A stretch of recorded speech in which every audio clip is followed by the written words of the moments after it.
Hey guys, so in my last video, I created a power function.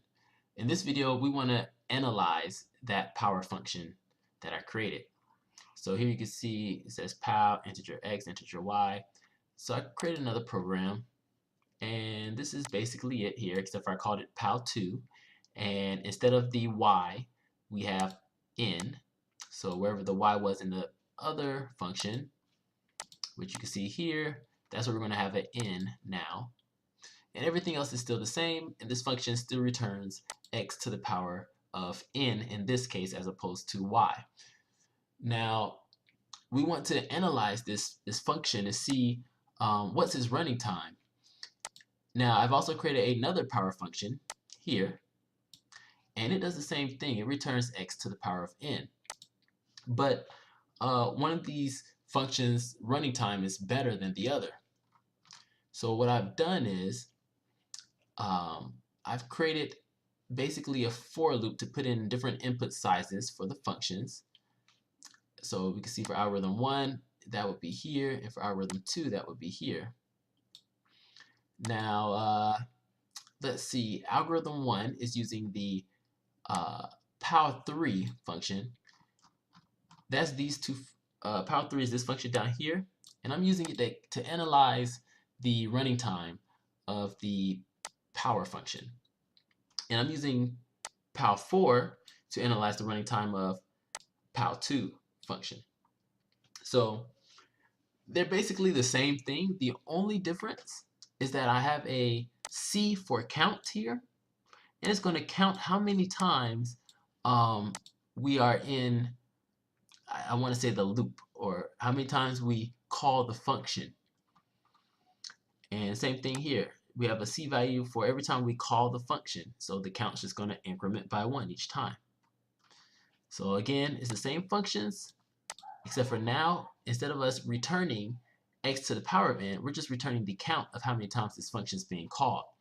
And that will show us the running time. So I'm going to go ahead and run the program now. And you can see that we have our input size 0. That's because I'm running this in a for loop here from 0 to n, and our n is equal to 5. And for algorithm 1, you can see the number of calls in the function for input size 0 is just 1. So what it does, you can see the output here, 3 to the power 1 equals 0. 3 to the power 0 equals 1. But what you can see is it goes into the function when input size is 0, and then it immediately returns 1. So it returns 1 here. So what that means is that it only goes into the function one time and calls it one time and then returns immediately. Okay, so now let's say our input size is 1. Well, now it's 1, so it's going to go here. It's going to return 1. So again, it only goes into the function one time and returns immediately. So the number of calls is equal to 1. And it looks like it's the same thing for the second algorithm. So you can't really tell too much of a difference for the first two lines here. They look exactly the same.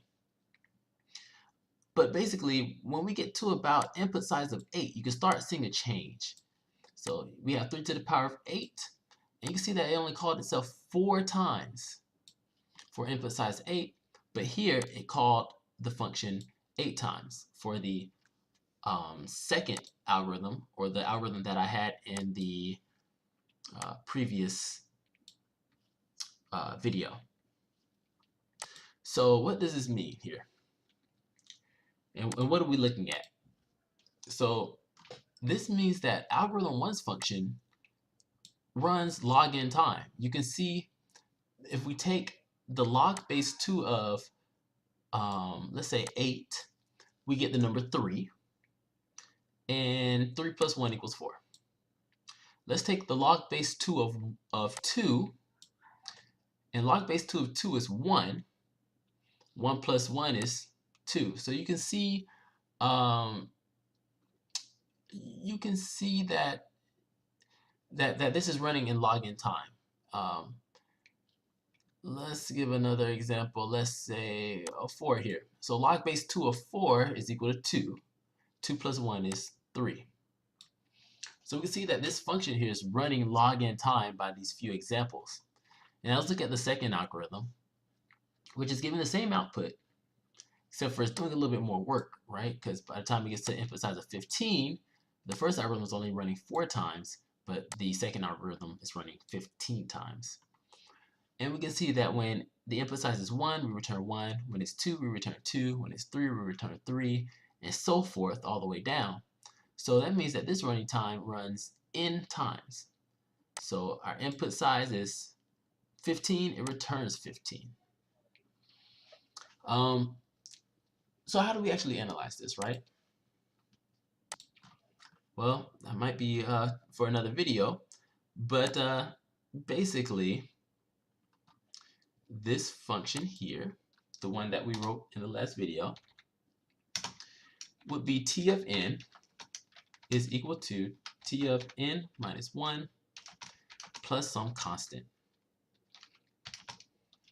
And t of 1 equals some second constant. I'll call that constant 1. And so if you can analyze this recurrence relation, then you can solve the running time of this algorithm or function or program. Now here, this function, what's its running time? So it's t of n is equal to t of n divided by 2 plus some constant. We'll call it constant 1. And t of 1 is equal to some constant 2. So if we solve this recurrence relation, you will see that the running time here is log n. So thank you guys, and I hope this was a very useful video. I know I went through it kind of fast. Please leave questions, comments, concerns, and please subscribe. Thank you guys for watching.